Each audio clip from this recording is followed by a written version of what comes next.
ஒரு பர்த் நம்ம வந்து பொறந்துட்டோம் அப்படின்னாலேங்க நம்மளோட கர்மா ஸ்டார்ட் ஆயிடுச்சுன்னு அர்த்தம். பிறந்த குழந்தைக்கிலேருந்து நம்மளுக்கு அந்த கர்மா இருந்தால் தாங்க பிறப்போம் முதல்ல, இல்லைன்னா பிறக்கவே மாட்டோம். ரைட்டுங்களா?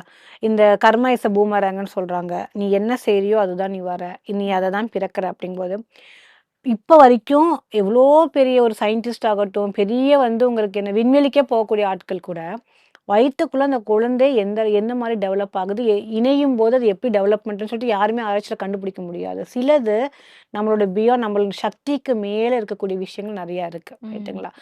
இதில் வந்து இப்போ நீங்கள் சொல்கிற மாதிரி கர்மா நீங்கள் பிறந்த உடனே நீங்கள் இப்போ பிறந்தாச்சு, நீங்கள் ரொம்ப ஒரு ஏழை குடும்பத்தில் பிறந்திருக்கீங்க. ஆனால் உங்களோட எண்ணங்கள் எல்லாமே ஸ்டாரில் இருக்குது. உங்களோட எய்ம் ஃபுல்லாகவே வந்து நட்சத்திரத்தை பறிக்கணும்னு இருக்குன்னு உங்களுக்கு ஸ்டார்ட் மேனிஃபெஸ்டிங்.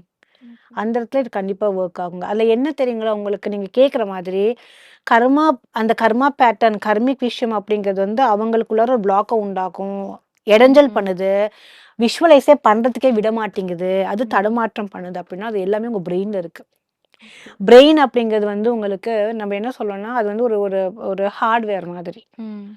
அதுக்குள்ளார வந்து உங்களோட இன்புட்ஸ் எல்லாமே சாஃப்ட்வேர்ஸ்.